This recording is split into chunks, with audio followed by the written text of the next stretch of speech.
some of the conversations that we've been having lately have really been impacting my life. Thing. I think some people, like on Instagram, like they want to post that they rented this Lambo and all that. I think there's a balance between, living in integrity, like I said, but also like showing the real work. True, you mentioned looking in the mirror and seeing the man that you actually are and coming to like a cruel realization of who you are and having to own up to that in some way. On today's episode is really special because I brought two guys that have already been on the podcast before, Douglas James and George Zapsachea, but they're also really good buddies of mine and two men that I just respect so much and get the privilege to hang out with them, to talk with them. And some of the conversations that we've been having lately have really been impacting my life. And I believe they've been an impact in your guys' lives. And I really thought it'd be cool to do an episode today where I brought them back onto the show. And we're just going to have a really cool conversation today. We're going to talk about a lot of different things that are going to range from faith all the way to building multiple 8-figure companies and really just share some of the wisdom. Guys, the reason I do this podcast is growing up, I didn't have the opportunity to be around high-level people that were living out their dreams and actually making an impact in the world. I just didn't have that around me. The environment that I was in, these guys probably didn't either. And I now get to sit in rooms with guys like you and have conversations every day that I'm just like, my life is so much better because of these conversations. Like, I'm just so blessed. I'm so grateful. Now I know that the man that I've become has put me in the room with, men like you. But I just thought it'd be so cool to start a podcast and to capture these conversations. So even if others that are hungry for it could catch even 10% of what we say today, their life could be made better because of it. So welcome back to the show, guys. Thanks, bro. Thank you. Good to be back, Cody. Yeah, man. So we're just going to bounce around. We're going to talk about a lot of different things. I mean, Doug, you've built like what, $30-50 million company? Yeah, something like that. Something like that. No big deal. Just small little feat. Dude, like people always wonder like what it takes to play at that level. To somebody that's never even made $1 million, to hear somebody build a company to numbers like that can almost be unfathomable. But what they fail to understand is I get to hang out, with you, and I get to see that there are things that you've done different to get where you're at, but you're also just like me. And I think that it's really powerful to be able to share that with the world. What are some things, man, that have helped you develop yourself in a way to run this long in the race, to reach where you're at right now, and to keep wanting to go farther and not stop? Yeah. So, wow, man, it's been quite the journey. I've been at this for going on 10 years. I was in the Navy for 10 years. And the one thing that I'm realizing now is you have to live in integrity in everything you do, number one. It's like so important, and if you're not living in integrity, I mean, you're going to be subject to so many downfalls. You might become a millionaire, you might have big wins, things might even go your way, but that mostly will be out of luck. Yeah. So what I've realized is there is a way to engineer everything you want in life, whether that be a successful company, $1 million company or whatever, or successful marriage or relationships, friends. You can literally engineer that. And most people think that they look up at, we look at authors and leaders and people that have built these massive companies, and we're like, wow, their life must be so easy. Like they got it all figured out. They're so lucky. And it's like, no, they don't see the amount of work and grind that went in, early on in their career. Like when people, say, hey, Doug, how are you able to build this company? Like it comes so easy to you. They don't look at my YouTube channel and see 400 prospecting videos that are probably an hour each of me sending to brick and mortar companies trying to acquire their business. Yeah. It's a lot of time and energy put into that, right? They just see the lifestyle, they see, the assets, they see kind of like all that stuff. It's like,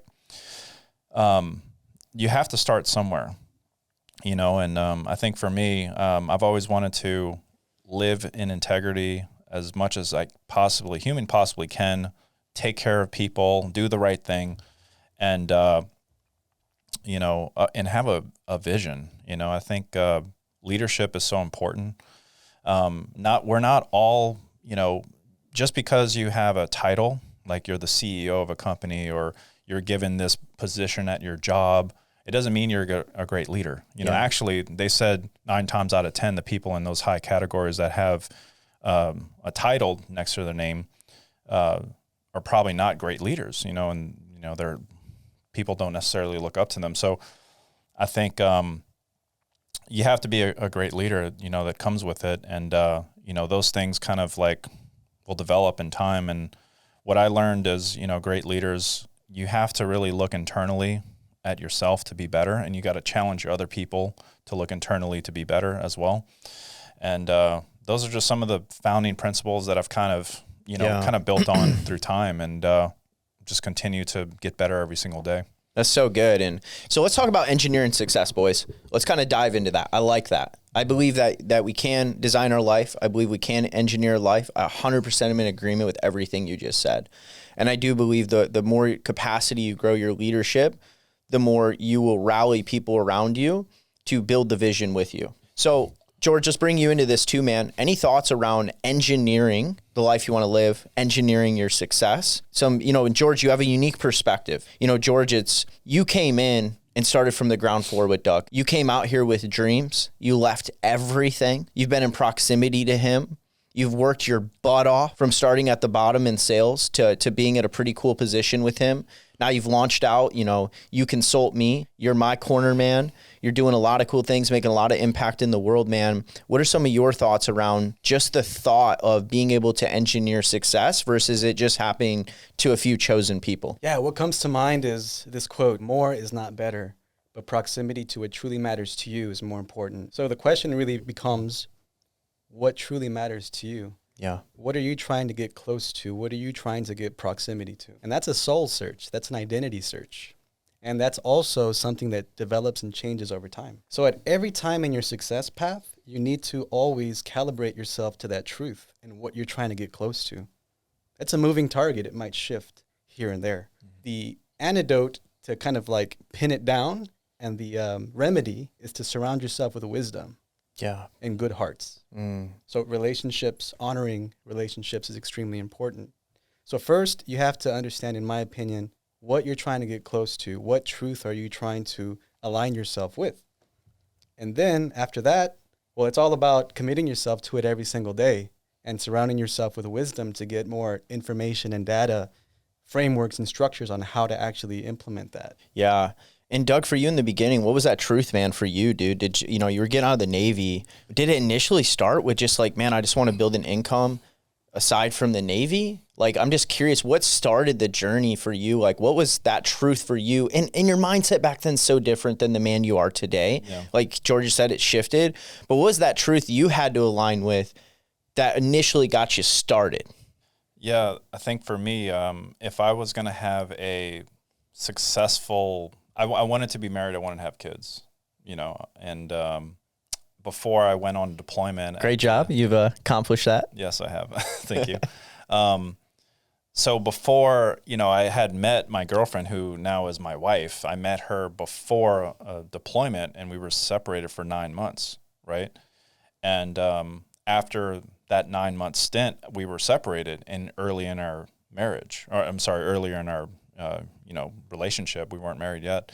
And I got back, and I'm like, if I'm going to take my family commitments to the next level, ask for her hand, and have kids, I couldn't support her based off of the income that I was getting from the military. And also I was at the crossroads where like my value was not equivalent. What I was getting paid was not what I was worth. Right. So I realized that early on.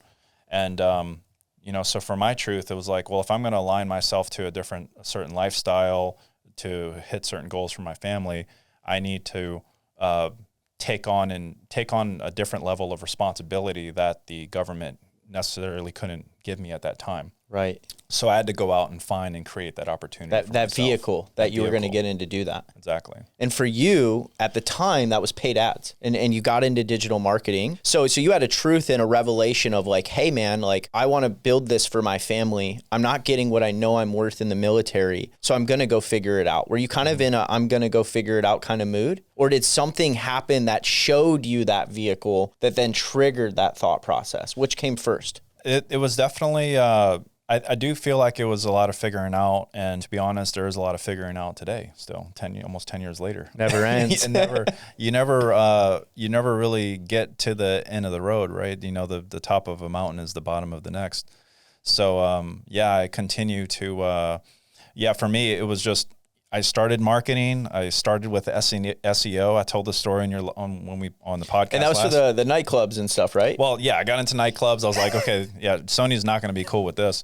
So I got out of that, got into SEO. I told the story on last podcast we did. Lost my business overnight, doing like, $20,000 a month.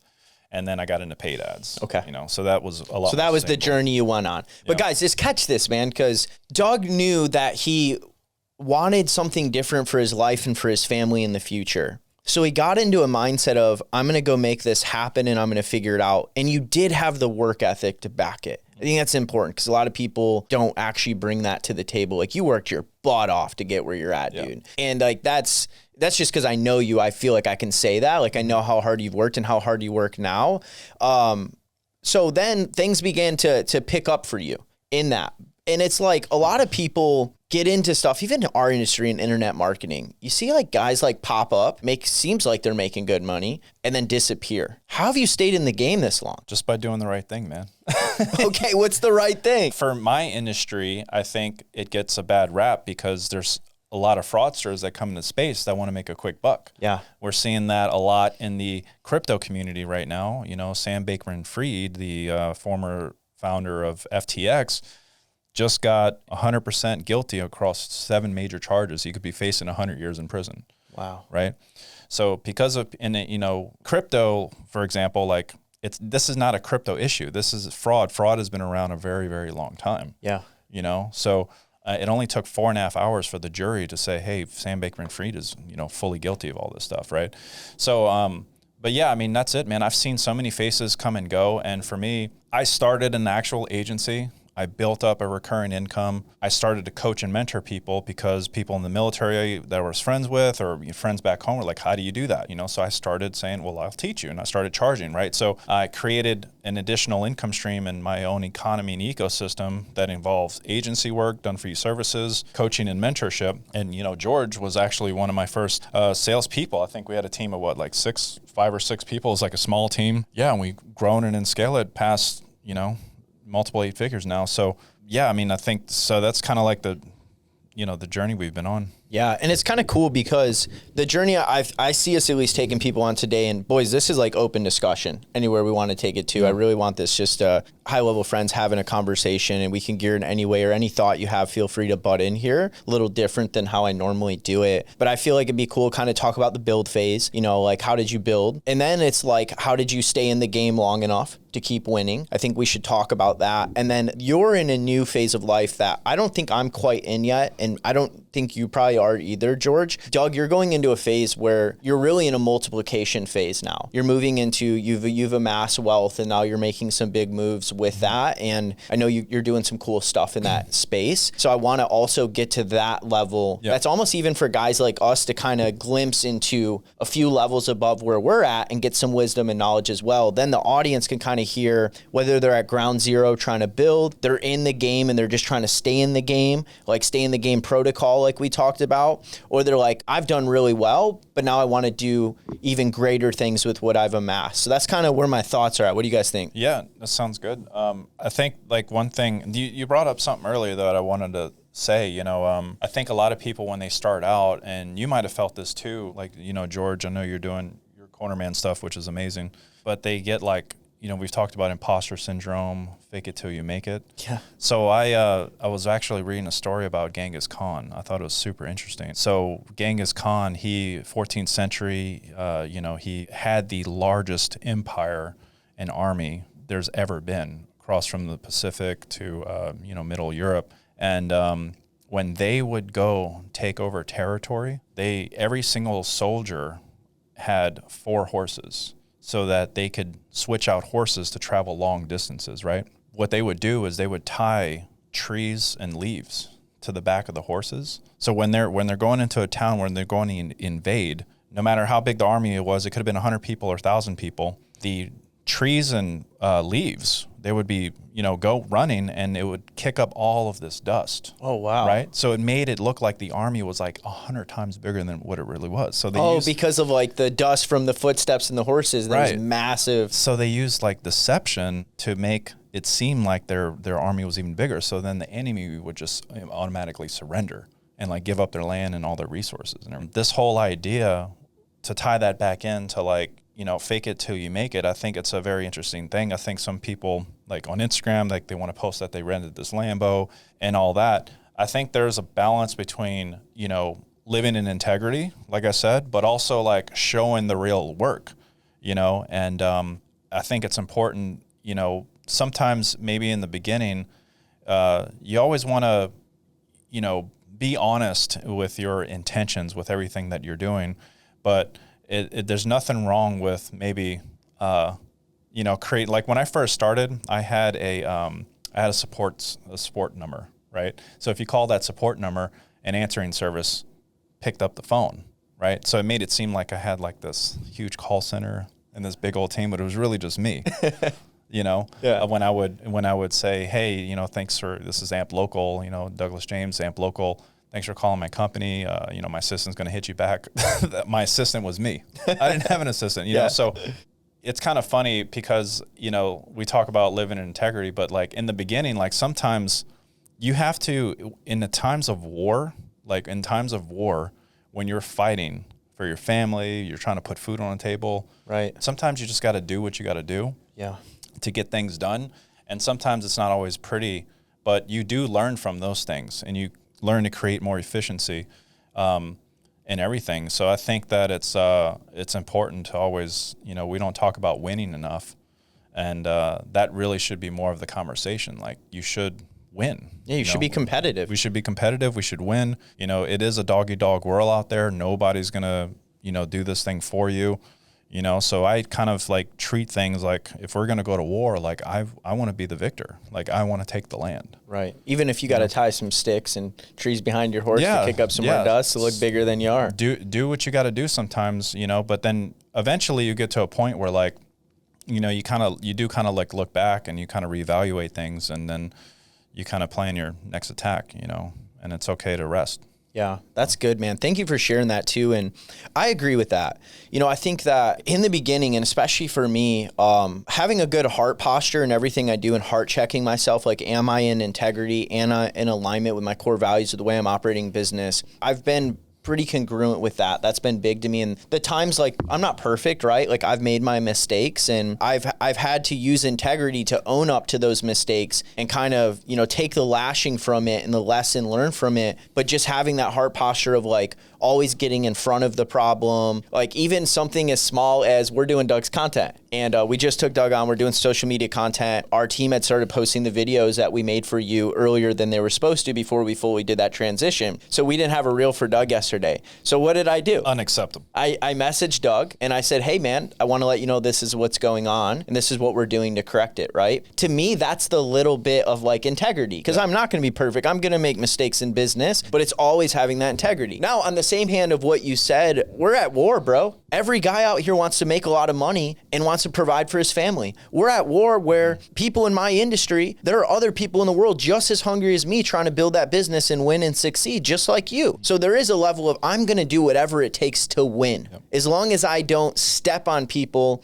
with lack of integrity in the process. For me, I post so much content on social media that I naturally looked bigger than I was. Mm-hmm. Because I put myself out there so much that when I met with giants, they respected me. And in truth, if they looked at my bank account, I don't know, then I also realized that was a limiting belief. Many of those people don't actually care what's in your bank account. They care about the way that you show up, your integrity that you have, and the skill set that you have. Mm-hmm. But for me, I had to put myself out there to build a personal brand, to even get in the room, to have the conversation, to open the door to do bigger things. Did you had to play your own game with that to build the Douglas James brand in the beginning? Yeah, 100%. We talk about playing our own game, all the time. And I think there's something that George said earlier. You were kind of in your open, you were talking about getting closer over more, right? So I think in anything that you do in life, you always want to be very clear as to what is the end game here, and sometimes you're not going to have all those things fully detailed out. But I think for you, your business, and your family,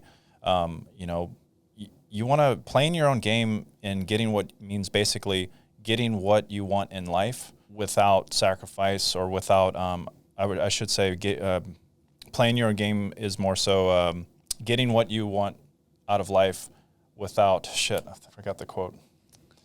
Do you remember it? Getting what you want out of life without sacrificing your integrity or something like that? No, it's getting what you want in life without, it's actually left my mind. It's all good. It's okay. I'll say something. It's on the topic. I love how honest this conversation is going, because we talked about strategies for war a little bit, and what's the old saying? All is fair in love and war.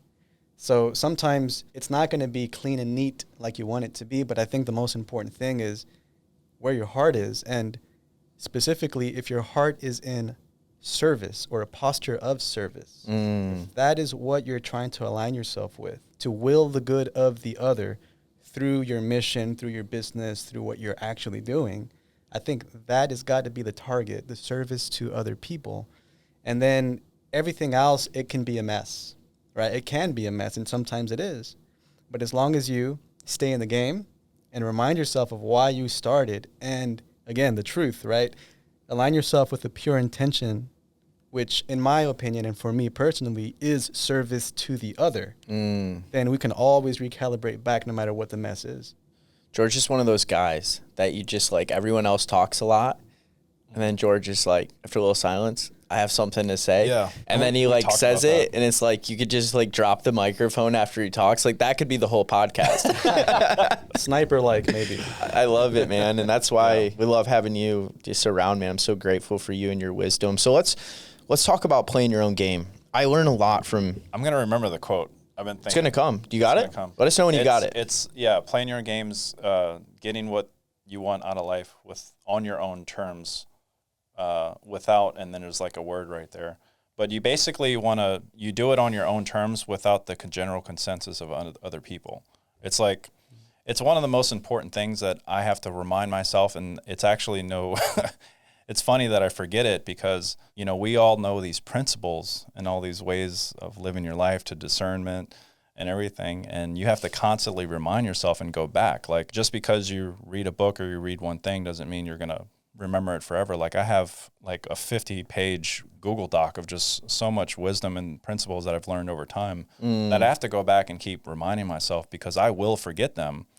And if you forget them, the situation arises, you're like, oh shoot, I've seen this somewhere. I need to go back to my reference point to figure out like how to navigate this issue or the situation, right? Yeah. That's so good. And guys, you're getting raw and real. You can tell this isn't scripted. We're not trying to show up. Like this is the real stuff. And these are the conversations that individuals, at least I've surrounded myself with, are having, that are doing our best to play our own game. We're imperfect just like you. We make mistakes. We struggle with the same things that you struggle with. The difference is we're always seeking to be better, man. I think that all three of us, man, we're always doing our best to get better every day. So I want to talk about playing your own game, because where did this philosophy become derived from? Because a lot of my wisdom is through the influences in my life. I picked up on this idea of playing your own game, even though I was kind of already living it in my own way, when I got in proximity to George, who was in proximity to you, and I believe you were in proximity to Dr. Jeff. Mm-hmm.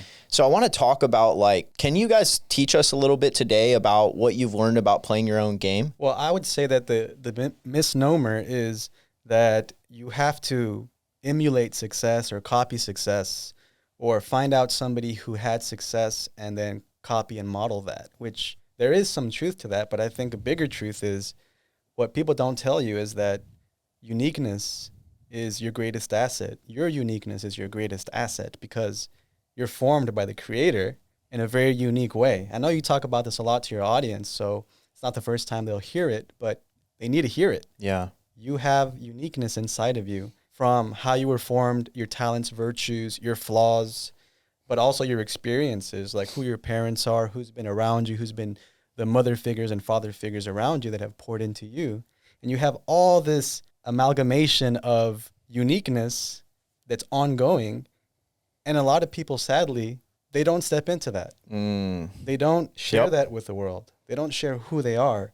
We're here, I'm in my uniqueness, and I'm striving every day to be pure to my uniqueness. Yeah. It's my intention.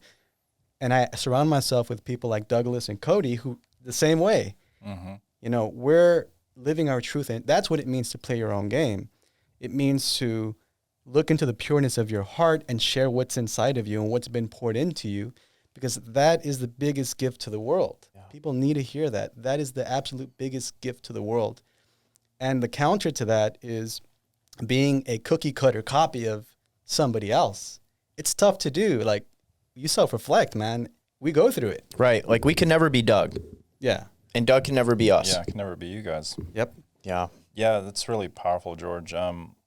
You know, there's so many people that like live and they're always like thinking of like what other people think of them, right? Or how the status quo should go, right? So like when you talk about, you know, general consensus, it's like, I'm not going to make this decision unless everyone's okay with it. No, it needs to be a decision that you need to make that is best for you and where you're trying to go.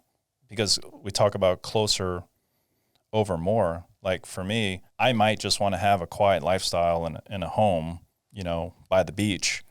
No travel, no jets, no crazy Lambos, no parties. And that's cool with me. Like, I just want to go to the beach and hang out with my kids. But somebody else might be like, dude, you're not cool and you're not in it unless you're going to all these conferences and speaking at all this stuff. You know, there's nothing wrong with that. I love doing that stuff. But like, it's just everyone has their own thing that they're trying to get closer to. You know, I want to retire my mom, take care of my mom, make sure the family's good, you know? So it's, dude, that's so hard for people to do. Dude, so many of us let the general consensus dictate and be the lens that we run our decision-making process through. And dude, this is it, guys, right here. Like, I hope the audience is catching this. When you start to play your own game, you stop needing the approval or the validation of those around you, even those closest to you, even sometimes your wife, your children, your parents, your brother, your sister. And you begin to look inward and say, I know the game I have to play. I know the moves I need to make, and I need to stick to it. I believe most of us fail in doing what we're capable of doing because of the influence of others. Because like when I've started saying, you know what? I don't need to text this person back. I don't need to call you back. I don't need to show up to that thing. I don't need to say yes to that. And I'm still walking through this. I'm actually working with George on this right now. We're talking about this stuff because I'm a yes man and a people pleaser and I want to take on responsibility. But the more I've played my own game, the more I've aligned myself with truth and understand what it is I want to get in proximity to, the more I've freed my availability and my energy and my effort up to only focus on that thing. And I've just covered so much more ground faster. Dude, so like summertime last year to summertime this year, I was out of San Diego for more than 6 months. It was crazy. Dang. Conferences, speaking engagements, podcasts like this, parties, trips, whatever. And I was a yes man for like a whole year. Yes, my network blew up, got to be in the room and meet some people that we all look up to. Yeah. Authors, very influential people. But it came at a cost. Like I got at the end of that 12-month stint and like my health, I was like, what the heck? Like I've lost muscle mass. Like I got some blood work, your testosterone dropped 50%. I'm like, what is going on with me? You know? So like that really started to play in. And then also like my kids, like, where's daddy? You know, my wife, where's my husband? So, you know, it's so important to not lose sight what you're trying to solve for, like your solvable problem. Like if my solvable problem truly is to spend more time with my family, then everything that I do going forward should be optimized for that. Does that mean saying no to speak engagements or business deals and meetings and stuff like? No, but it has to be within reason. It can't be like half of the time a year. And everyone's different. Every relationship's different. For me, I think I've had to make a decision where like I'm going to lay off the gas a little bit on all this travel and these opportunities, stay home a little bit more, and you know, kind of enjoy my family more. You know, I got a 4-year-old, I have a 8-month-old, and I want to. These are very precious years. Yeah, that time goes fast. But that doesn't mean I can't build a thriving, successful company. Have you found that when you align yourself with that and you make those decisions and you create those boundaries around your life, that it actually doesn't slow down your success, that you actually figure out another way to do it? Yeah, 100%, man. Like I thought that I was being very productive for those 12 months. Yeah. I got to meet cool people, but did I necessarily make more money? Not really. Yeah. Did I get to spend more time with my kids? Not really. Right, which was the ultimate goal. Even though we go all the way back to the beginning. Yeah. You wanted to build a certain life for you and your family. Yeah, exactly. So again, not to say that those things aren't important, but there has to be a balance. So I have a lot more. I was actually just talking to Randy Massengill, my other mentor. I was just talking about this a few days ago. He was the ex-senior advisor to Bill Gates. He's got a crazy list of clients that he's worked with. But, you know, we were talking about, I'm in a time in my life now where I don't necessarily need to be out there. And it comes in seasons. It will come in seasons. But right now, it's like if I have an assignment, like to speak where it's like important for my career or this business dealing, sure, but it shouldn't be any more than 2 or 3 days out at a time, not week, 2 weeks. You know, because I was kind of turning some of these trips into like a vacation, and then there was like multiple events happening at the same time. So, but yeah, I mean, so important. Just align yourself with what you're trying to get closer to, and make that the thing. And I think the solvable problem is, you know, could be just I need to spend, you know, most of my time with my kids, and I need to be done with work by noon. Well, that's a problem to solve for. Like, so how do we reverse engineer that? You can also do that with your finances too. Like, I need 20 million in the bank, or 10 million in the bank and 10 million in assets. Okay, that's a solvable problem. So how do we reverse engineer that? Right. So you can use the same concept. And within that, and I want to do it while honoring the time with my family. Right. And these are my boundaries for my family. And this is what I'm sitting to hit. And what I think is amazing about the human condition is it's like once we just write it down and kind of tell our subconscious mind like, hey, these are the boundaries and the rules we're going to play with, the mind figures out how to do it. Mm-hmm. I'm blown away. Every time I make a tweak. It's almost like I bought into this lie belief system from the general consensus that I had to do it this way, and I have to, like Gary Vee, dude works so much, all these guys, Grant Cardone, Gary Vee, and then I started looking into their life. I'm like, and I love you, Gary, but do your kids even like you?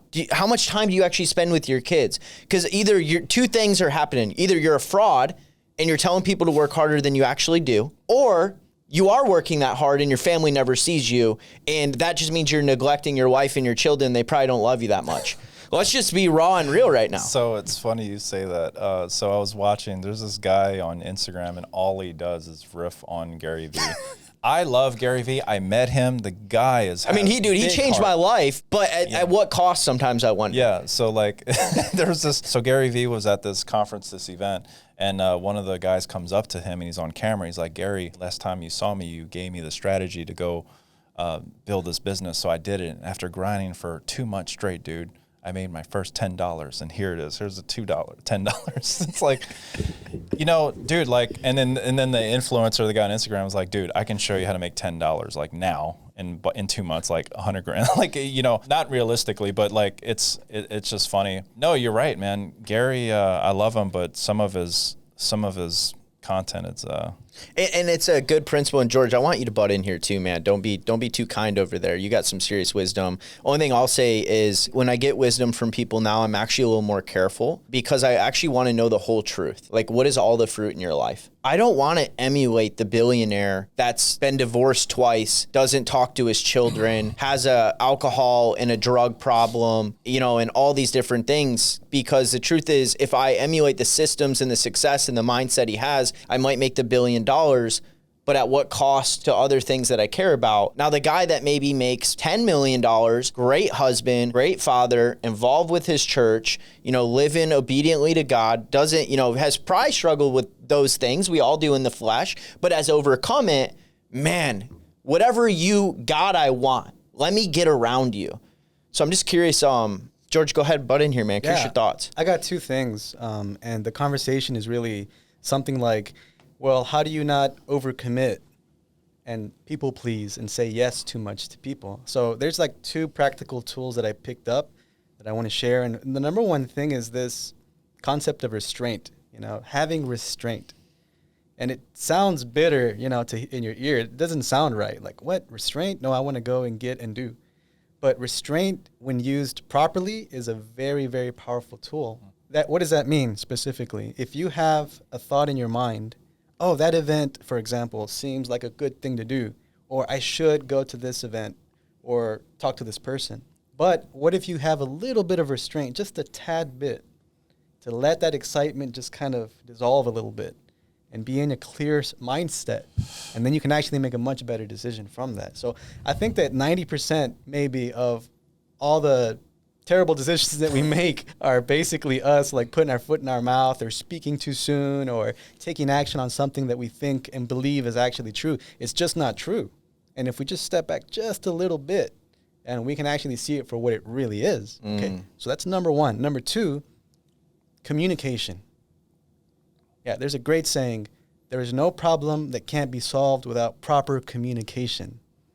So even if you miss the target, there's a reel that you don't post, there's an event that you don't go to, proper communication. People want to know what is going on, and accountability as well. But communication, it's like, if you can clearly communicate and say, this is what's going on, or this is what happened, this is the mistake, people feel like they're in the know.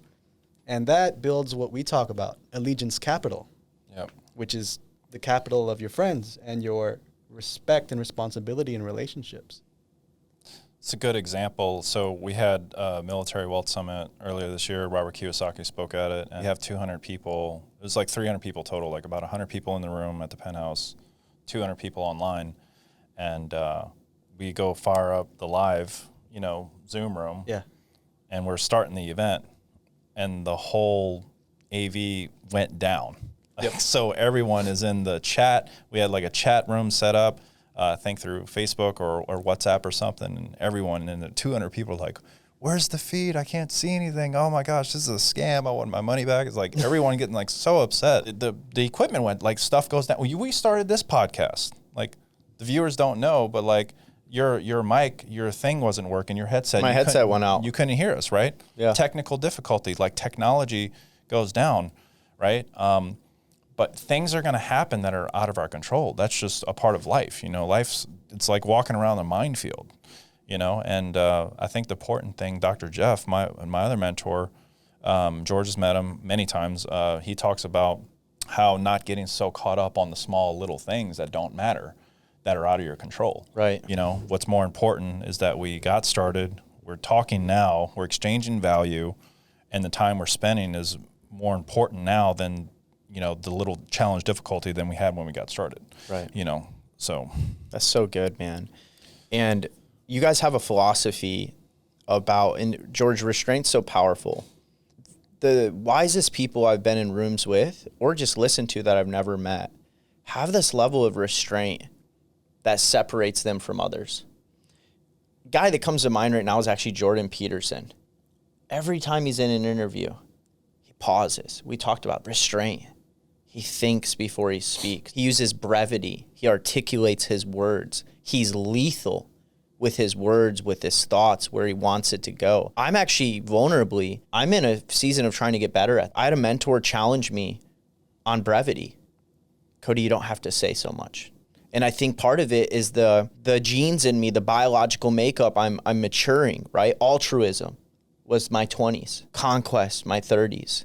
You guys, and George, you break this down so beautiful. Could you explain to the audience a little bit of what you guys have learned And I want to honor. I'm really big on honoring. Can we just honor Dr. Jeff Spencer? Could you just share a little bit about the impact he's made? Is that okay? I'm really big on honoring. This wisdom has come from him. Yeah, I can share a little bit, and you can talk about that. But so Dr. Jeff Spencer, I met him about 2 years ago. He's an Olympian. He was a bicyclist, and he's trained 40 gold Olympians. He's worked with some people you might have heard of, like, Tiger Woods, Lance Armstrong, through 9 Tour de France's. Dr. Jeff was there. Who are those guys? Lance Armstrong? I'm just kidding. Arnold Schwarzenegger, Richard Branson. The list kind of goes on. It's kind of ridiculous. He even, coached the executive C-suite at Nike and Hitachi. So, but yeah, I mean, the guy, he's got a model where he shows you. The most important one, I think, for me that has most impact is like your human mind versus the champion's mind. The human mind is geared towards impulsiveness, making erratic decisions. And if you're trying to be successful in business, life, marriage, whatever, you might get lucky, but you won't be able to repeat that success because you didn't follow a certain framework in order to get there. You've kind of just let your emotions, run everything. Kind of happenstantial if you do end up there. Yeah, and the champion's mindset, it's like there's restraint. You stop, pause, you discern, and you'll find through that process, focusing on like one of the like in our, when we coach a lot of students, they're like, or business owners are like, oh my gosh, I have all these things I need to do. I got this list of 1,000 things. I'm never going to get this done. They get overwhelmed. They don't even start. Well, it's like, okay, it's a big list, but what are the 1 or 2 things that need to go right now? Like, let's point out, like, what's the first thing to do? You got to make 100 calls. Well, the first thing to do is to pick up the phone. Just pick up the phone. Right. Like, get the number, right? Like, that's it. Like, focus on the 1 or 2 things that matter instead of, like, worrying about the whole list. So the champion's mind, you can apply that to anything, and it allows you to become a repeat winner instead of, like, a one-act wonder. Yeah. I mean, Dr. Jeff Spencer is one of the people that actually, in my book, has courage to play his own game to the absolute max. And you've seen the heights that he's reached, all the people that you named that he's worked with. But that's because he's aligning himself to his individuality and his truth. And he actually lives that. So now he's a huge inspiration for us. And you mentioned something about brevity and speaking and to be careful with your words. I mean, here's the bottom line for me. Your words carry power. Your words carry life or death. Let's put it all the way there. If you take it all the way back to the beginning in Genesis, what did God do? What is the nature of God? He spoke life. He speaks things into existence. Let there be light. Let there be, let there be. Yeah. Right? That's powerful. Yeah. So he speaks things into existence. They are created. That's the next thing. They're created. And then the third thing that he says is, and it is good. And it is good. So that means that he speaks from a spirit of truth, and that's how he manifests and create.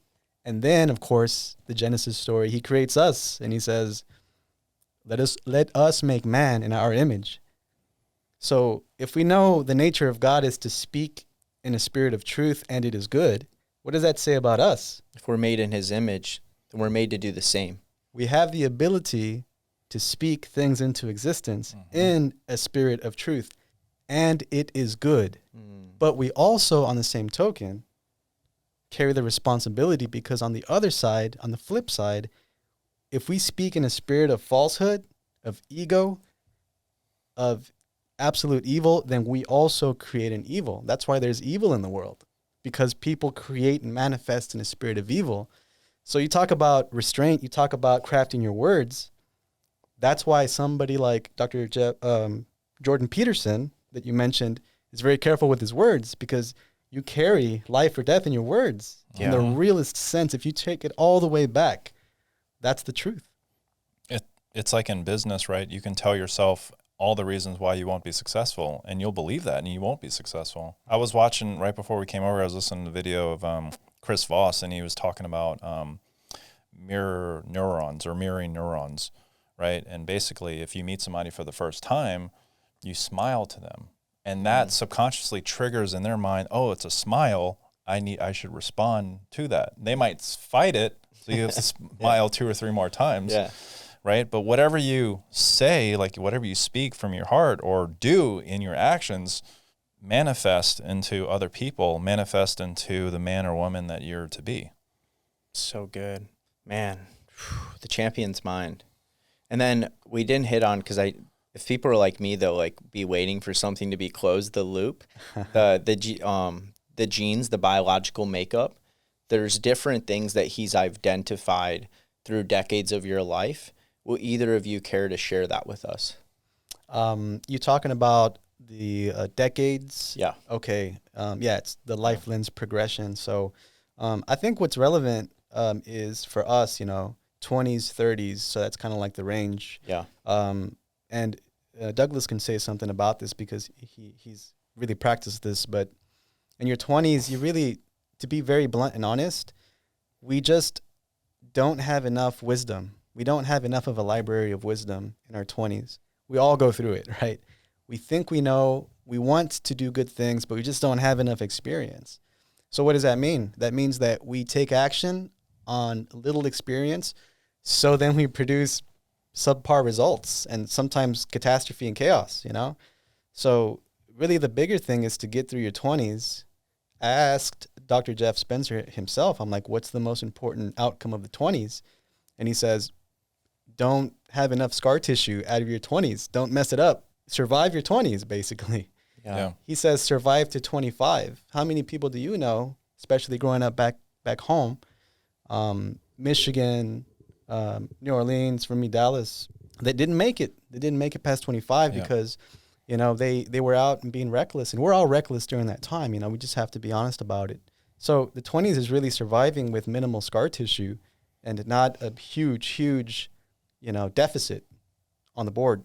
Now the 30s is really more about conquest. That's what Jeff Spencer says. And so conquest is like, now you're blooming. Now you have a little bit more wisdom. Now you saw how you did your 20s and you're taking a reality check. You're like, whoa, 20s was kind of a mess. So I'm going to do the 30s a different way. So now I'm going to bow my head, be in humility to take wisdom from other people, hire a mentor, listen to people. And so then that's whenever the 30s come into play. Your target is conquest. So that means that the world starts to open up for you and you have the energy, you have the wind behind your back, and you're able to grow a big business. You're able to start multiple businesses. And we see that, right? But the liability to conquest is obligation. And I don't know, Doug, if you want to say anything about that, because you're in the game and you know all about it. Yeah, in your 30s, you're gonna want to be a yes man. It's all about conquest, knocking over big dominoes. Taking that business trip, going to speak at that conference, like I did. I did that at 35, 36 years old. So I totally went through conquest. But now, I'm entering a phase in my life where, like, I'm 36, I'm going to be 40 soon. So in the 40s, it's really more so about peace, foundation, security, right? So you kind of want to take a step back, come home, and kind of build up this foundation and family and everything, right? So it's not so much about being out there all the time, although that can be a part of it, not saying that, but it's just different in your 30s. Yeah. You have a lot more drive, your testosterone's a lot higher, right? You're going, and this is for females too, but after your 40s, 50s, you really start to go into a role of mentorship where you want to actually start to give back. So you'll take on coaching or speaking or raising your kids, right? Setting the good example for them. So it's kind of in line with the different stages in your life. And then as you go older, 60s, 70s, and 80s, really that's all about reconciliation, because your time is coming to an end. You're looking at your relationships and you're saying, okay, what bombs did I blow up, in the last 60 years of my life that I need to go fix, you know? So that's kind of like what the overall progression looks like. Yeah, dude, this is some serious wisdom that we're talking about today. A lot of people don't get access, and thank you guys for being vulnerable on this show and willing to talk about these things, because these are just the discussions that change people's lives. And the sad part's this: we'll share all this, but 95% of people that listen to this will do nothing with it. But that 5%, we made their life better. Yeah. That's why we're doing this. That's why we're showing up. So thank you guys for that. Well, I'll tell you why 95% of people won't take action on it when they see it, because, it forces them to hold a mirror in front of their face, right? So we talk about windows and mirrors. Like, it's so much easier to look out a window and say, it's their fault, I didn't do anything wrong, like, I'm in the right. I know everything. I'm the best one in the world. You know, my shit don't stink, right? Right. You hold up a mirror, it forces you to look at all your problems and reflect. Yeah. You know, and you know, Dr. Jeff has a saying, like, once Jack's out the box, you can't put Jack back in the box. You know, so if you can get to a place where you can hold a mirror and say, okay, I'm not happy where I'm at in life. I'm not happy where my business at. And I'm not happy with my marriage, or, you know, I'm not aligned with where I'm trying to go in life here. Well, then cool. That's the best first step that you can take. Yeah. You know, and start taking ownership and accountability for your life and your mistakes. You know, unfortunately, you know, most people don't do that. And that's why people like us have the type of lifestyles that we have, because most people aren't willing to do that. Yeah. You know, or they're looking for the shortcut, like they're trying to be the fraudster. They're trying to get in and out and scam people or whatever, right? Or they're just trying to buy a stock or a crypto and have it 1000x, and then now they got all this money, but then they lose it, or they hit the lottery and they lose it, and they don't know how to repeat that again because they build no skill sets along the way. Yeah, it wasn't a champion mind, it was the human mind. Exactly. They got lucky and they don't know how to repeat it.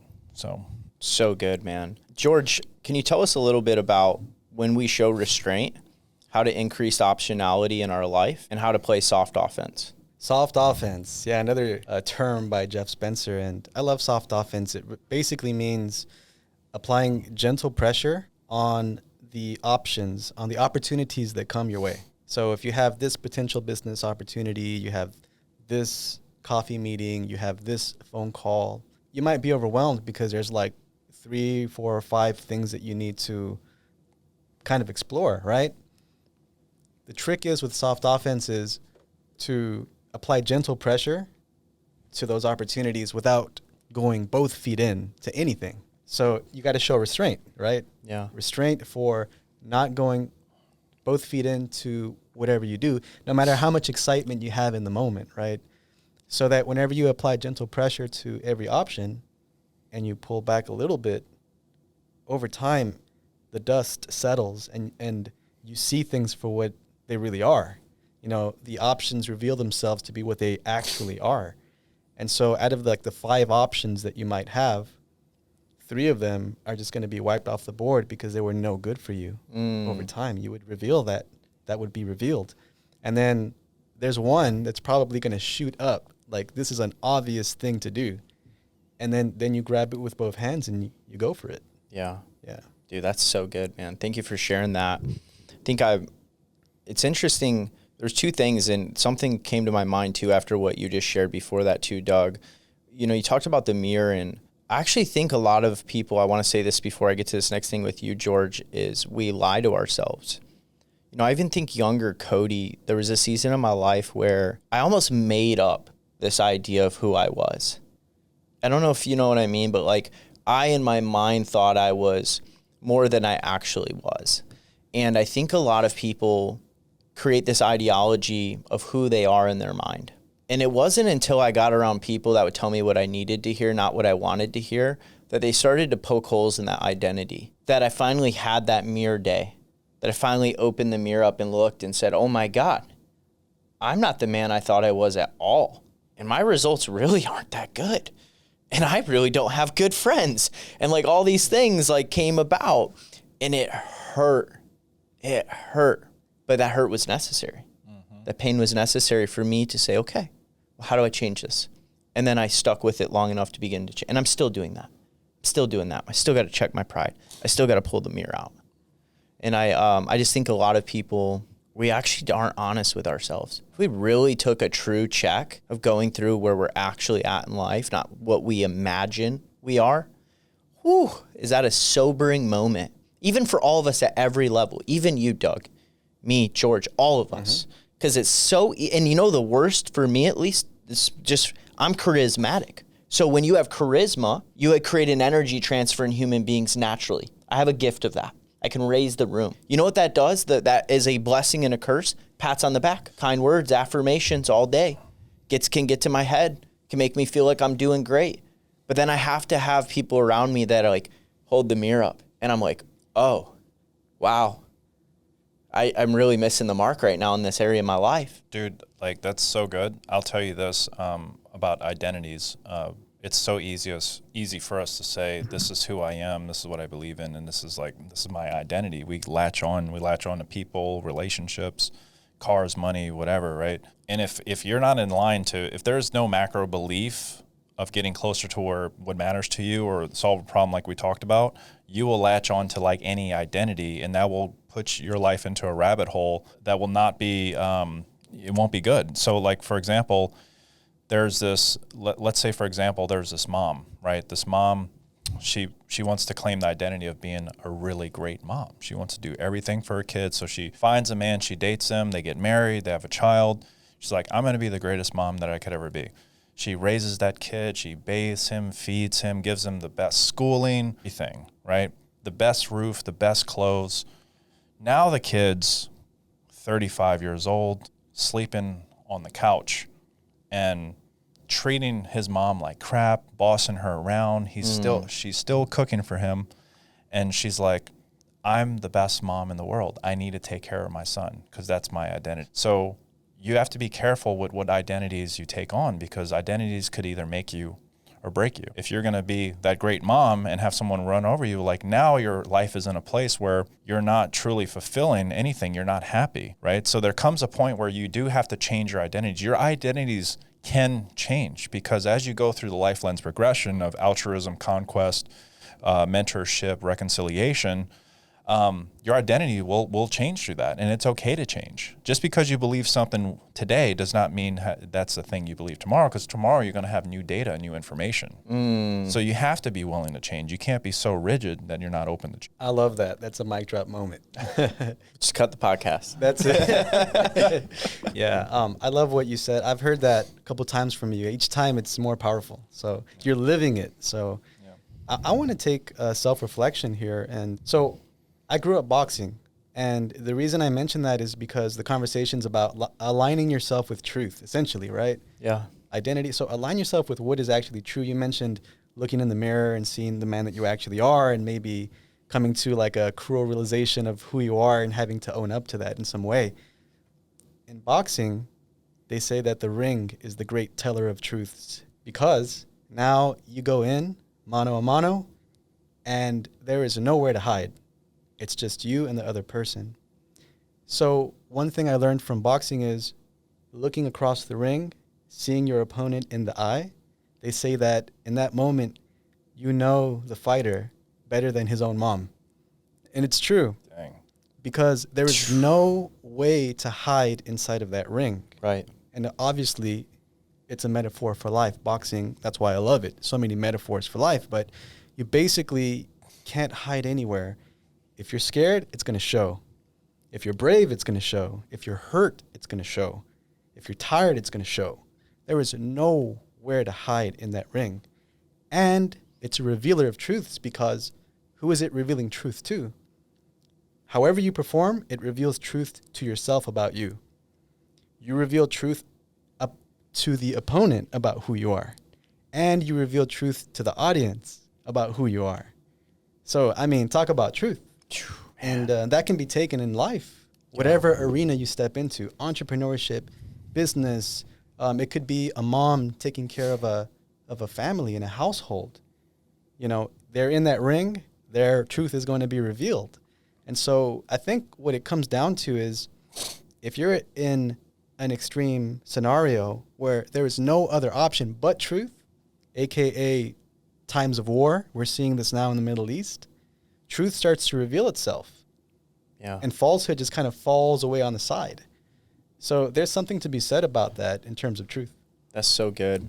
Years ago, I was at a conference in Cleveland, Ohio, and Eric Thomas spoke, Gary Vee spoke, Darren Hardy spoke. There was this psychologist that spoke. I can't remember his name for the life of me, but he shared something I'll never forget. And he talked about fear.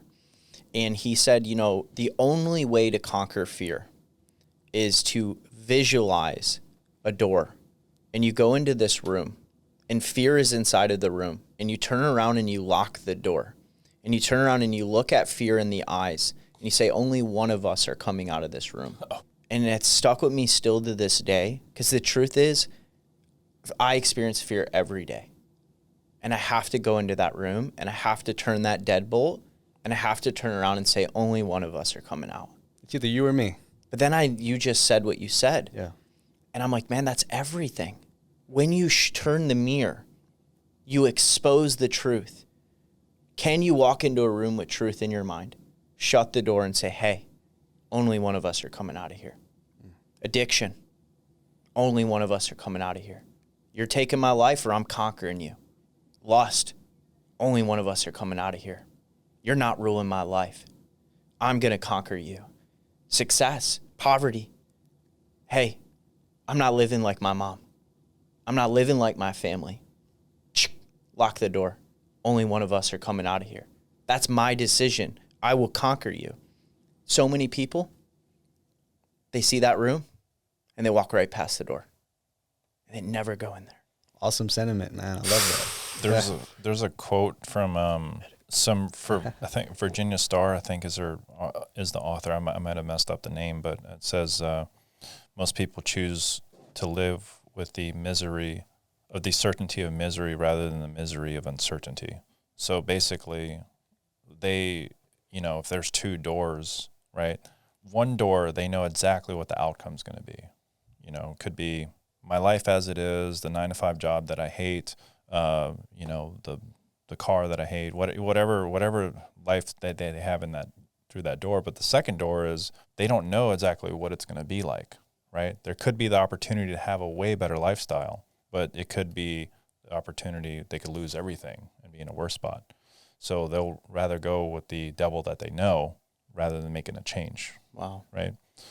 So I think that's super powerful. And what's crazy is like we talked about what we might have wouldn't have talked about on this show. And it went total different direction. Like we talked about, got this multiple 8-figure company and corner man stuff. And it's like, these are like, to be honest, like these conversations are the most important conversations to have.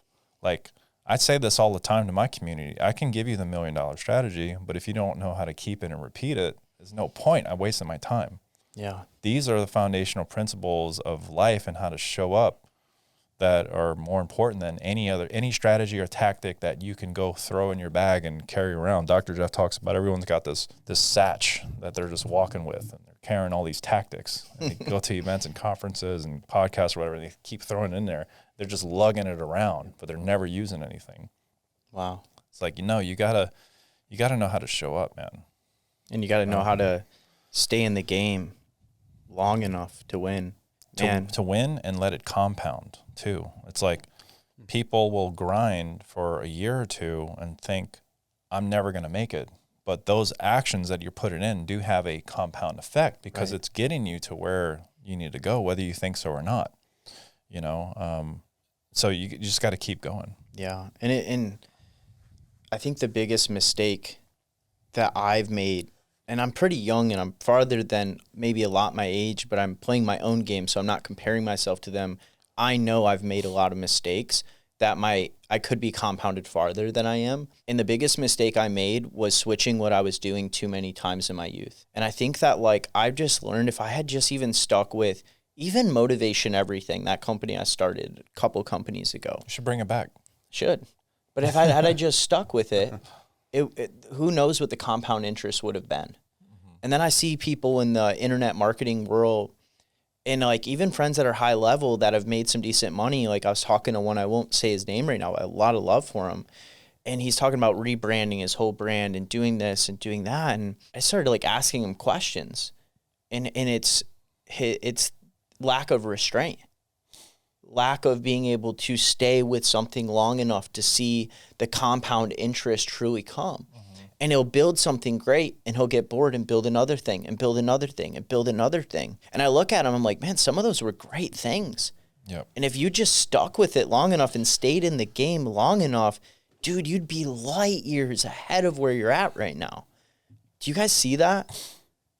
Yeah, man, I see this for sure, and I see it a lot in kind of some of the another level cool stuff that I'm doing, in the finance space.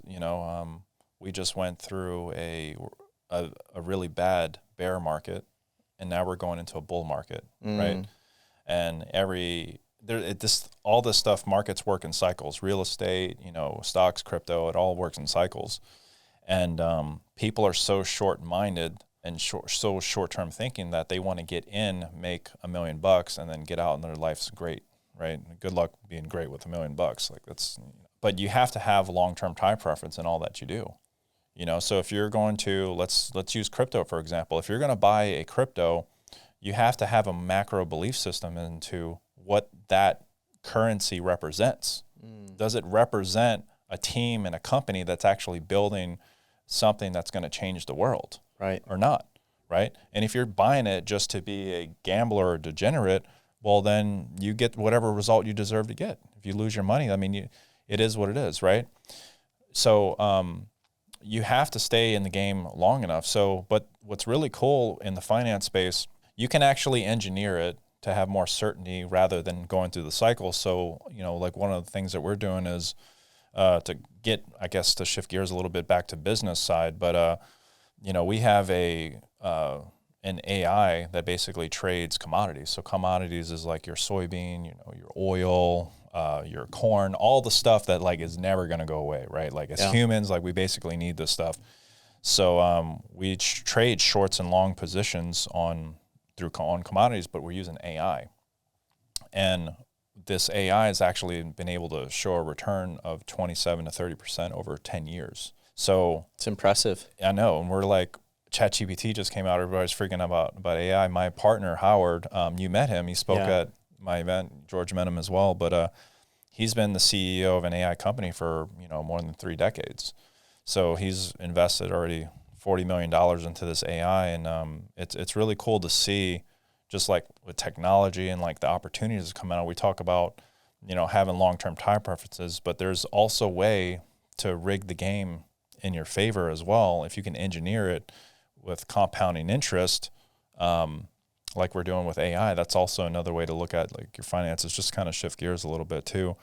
But like going back to like marriage, like you have to, once you say I do, you have to stay in that long enough to let that compound, and it's going to be highs and lows, just like in the markets. Yeah. Crypto and real estate, you're going to have highs where interest rates are going to be almost zero or zero, and the house is going to cost 4 times as much than it's really valued. And then you're going to go through a season where the house is like dirt cheap, but the interest rate's 20%, right? Your marriage is going to go through peaks, and your relationship is going to go through peaks where everything's honeymooning. And then you guys are fighting, and you're like, is this it? Is this the end? Are we going to go into counseling? Like, so everything's got seasons that it goes through. Even business, I've noticed this in our companies. We go through times where like it's really cheap to acquire a customer. The marketing's great, the advertising's great, it's converting. We're getting like $6 for every dollar we put into a Facebook or YouTube ad. And we go through that season, everything's great. And then next year comes around, it's like, oh crap, the same offer that we're running, we're getting just $3 per every dollar we put into that Facebook ad. Cut in half. It got cut in half. But right? when you zoom out macro, the business has still been going up. If you stay in the game long enough, you can and see you that. Not on the low. It's just like the candlesticks in the market. You don't quit when it's the candlestick's red. That's good. Yeah, dude, people can't handle that red candlestick. They're like, this is it. The human mind, bro. Yeah. Just to like, even for, dude, like, that's why I love AI and I love tech and software. You can remove emotion. AI don't get emotional about trading. No. It's got a formula, it's got an algorithm, and it sticks to it. And no matter what happens in the market, even if it looks ugly in the middle of the trade, it sticks to the game protocol. Human gets in the way. Emotions get in the way. Fear gets in the way. Stress, anxiety, doubt, clouds judgment, pulls out, it ends up going up anyways. Yeah. Because I've been there, man. I've done some dumb stuff in trading. We could talk about it another time. we ran it up with options trading, me and my cousin. We ran up, man. We made almost like 30-something thousand. I was young, and then we lost it all. Oh, dang. Bro, I've made my mistakes. You lost 30,000? Yeah. Well, we started with 5.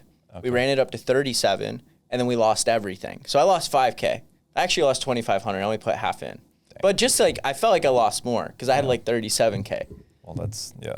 Anyways, one off there. You'll be okay. I don't want to tell you how much I've lost. That was young Cody. Yeah. It's funny. I was hanging out with Yos, and dude, I lived with Yos for a while, and we had a day, and we were doing a lot in the crypto space and farming and trading, staking, and I lost like $15K, and he's like, yeah, that's cool. I lost like $564,000 today. Oh, Yost? Yeah, and I was like, ugh. Oh, yeah, I know exactly what he put in. Yeah. That's gonna come back though. That's gonna come back. Okay. Anyways, we're pretty much over time, but George, any thoughts on what we shared? I think that what I see manifesting right now is just everyone's experience and truth and their truth that they're trying to align themselves with. I mean, really, that's the best way that we can add value to the listening audience is speaking our truth, not what he wants us or she wants us to say or do or cookie cutter, character or personality. So yeah, that's why one of the biggest things I want to say to the audience is if you can align yourself with good hearts, good wisdom around you that are always going to inspire you, then you're just going to max out the game and have an exponential upside. That's why I moved here from Dallas to San Diego. That's why I partnered with Douglas. That's why I'm partnering with you, because you men inspire me. And you also help me hold a mirror to myself to align myself with my truth every time. And I'm willing to bet that's like a cycle. It goes hot potato, all of us, and that's how you win. Doug, man, any final thoughts you want to share with the audience? There's somewhere you want to be and you're not happy where you're at. Fight for it. There's somebody that is looking up to you, that's counting on you back at home, whether you think so or not. You got to fight for them. You got to fight for yourself because nobody's going to do this work for you. Nobody's going to build your business for you. Nobody's going to make your stock perform better for you. Nobody's going to make your marriage better, your relationships better. It's personal, individual effort, and that's why I love boxing. George and I connect so much on boxing because you're a one man show. It's you versus the world. You get in that ring. You're not passing the punch to your other player, your other partner, and tag teaming them in like a WWE match, or like football. Yeah, I love football, but it's just you. So you got to get in there. You have to prepare and you got to perform. Take your punches, take your blows, but also make your punches and keep punching. So fight for what you believe in. Fight for the things you want in life, and don't roll over and expect things to be handed to you. And if you can do that, you can have anything you want in life. It doesn't matter. Literally, the sky's the limit. And I didn't get where I'm at. You guys didn't get where you're at just by putting your hand out and expecting somebody to feed you. Yeah. Oh, you guys grinded, did the work. I saw you grow, dude. Like you were at my penthouse just a few years ago, and I saw your journey explode. George, I watched you go from just a confused kid that was trying to find his way, that was connected to his faith, but like a little, I guess, annoyed with the way of the world, and you came and partnered with me. You grinded, you found your way. So we all have stories and things that we're fighting for and things that we're manifesting in life that we want. And if we're not fighting for it, then we're dying for something, and I think we need to just keep the dukes up and keep it moving forward. So good. Yeah. Well, I'm honored to get to share you guys, with the viewers and the listeners to this show. Honored to have you guys as brothers in my life, friends in my life. I'm only the man that I am because of my willingness to be better and to surround myself with people like you. So it's been really cool to get to bring you guys back in, and maybe we'll even keep doing this and get to just share this. Sometimes I almost feel selfish. I know that I've earned to be in the room. I know that I've had the heart, and I've built the allegiance capital to have the friendship. But sometimes I just wish that others could be influenced by what I've been influenced by. So thank you guys for showing up today. Thank you guys for being powerful. Thank you for your willingness to fight and be the men that you are. And to everyone listening to this podcast, there's a lot you can walk away with. This is probably one of those episodes you want to listen to a couple more times and really just digest what was shared today. And I'll say this, if there's a piece of you that's not wanting to listen to it, you got to hold that mirror up, man. I'm telling you, it's tough, but you got to do it. That's just what I'll say. That's so good. Appreciate you guys for tuning in. Send this podcast episode to a friend or someone you know that needs it. Let's keep fighting that fight, guys. Boom. Blow it up.